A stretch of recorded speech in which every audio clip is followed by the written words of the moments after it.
Wow. This card might be better than Claw Machine. This might be the best neutral card ever printed.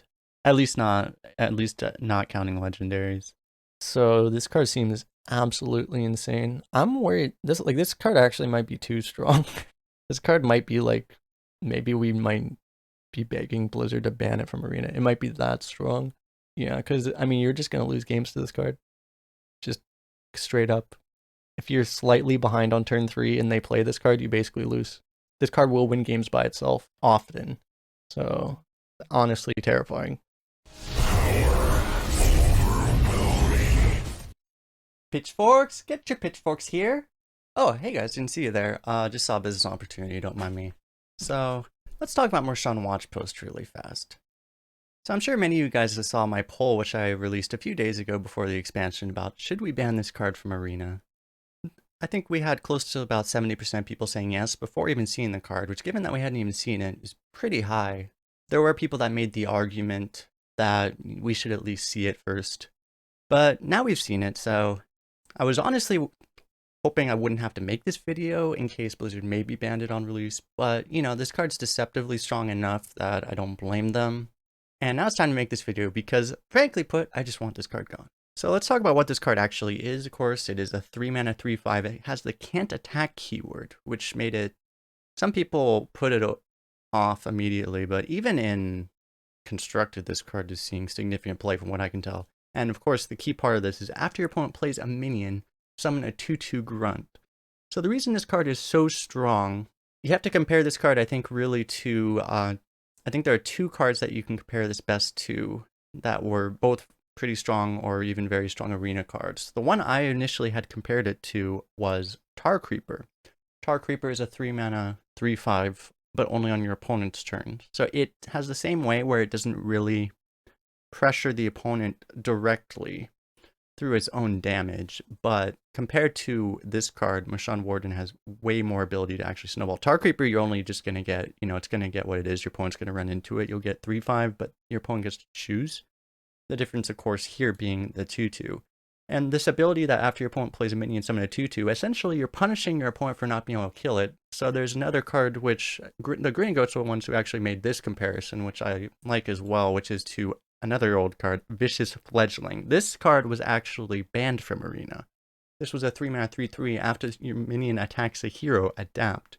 Essentially, this card could win the game by itself. There was I believe a 30% chance that it would adapt into Wind Fury the first time you attacked. And then once it had Wind Fury, essentially you could just keep giving it like health or stealth or cannot be targeted. And it just, eventually you would get like attack damage. And then it would just, essentially it would just never die and it could actually win the game by itself. The difference between, however, Vicious Fledgling was not removed purely for being overpowered. It usually wouldn't win the game by itself, but of course it felt really bad to lose to. The difference between this card and Mor'shan Warden, or Mor'shan Watch Post, sorry, is that this card has 5 health, just making it that much harder to kill.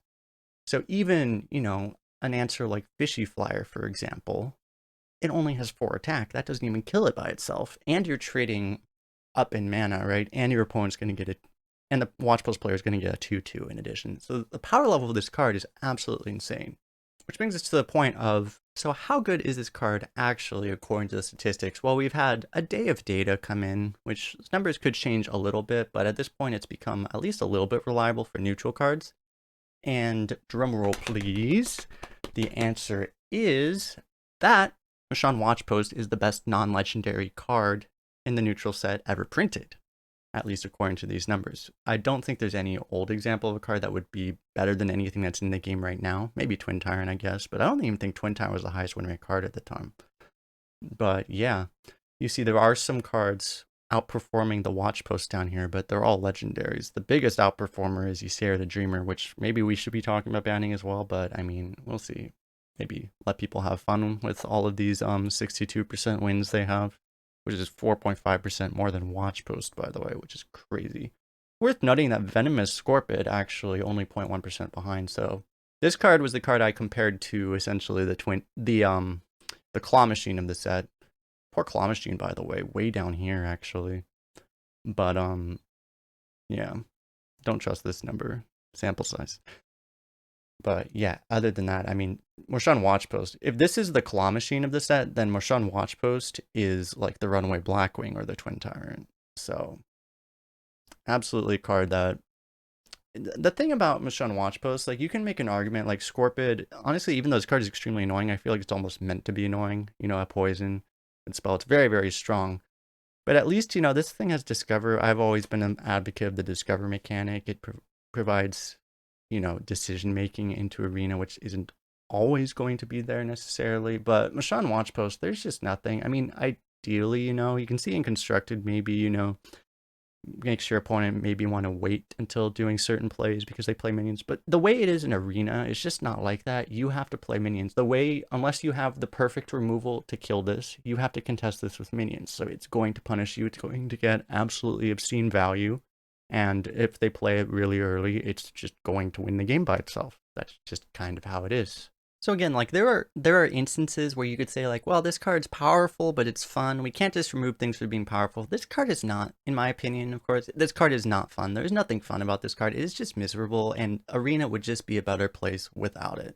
So really, I think that's all that has to be said there. Thanks a lot for watching, everyone. If you stick around, we will give you one of my first experiences on day one playing against the Watch Post. Unfortunately, I was cursed. I did get the Far Watch Post once, but I wasn't offered this card a single time. But I played against a fair number of them. Not too many, actually, fortunately. But yeah, enough for me to say I'm done with it. But yeah. And of course, don't forget to like, subscribe, comment what you think. If you agree, disagree, don't you dare. Okay. But yeah, and click the bell as well. Important, apparently. Thanks again. We'll see you guys next time. You already got hit by Flurgle with Toxfin in Wild.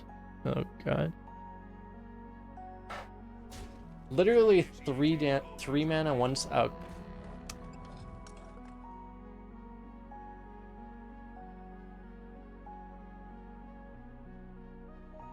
I'm just gonna be right back.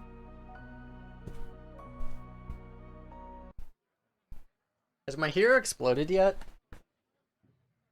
You see, Blizzard, there's a bug with the game. The game is over, but my hero hasn't exploded yet. Why is my hero not exploded yet?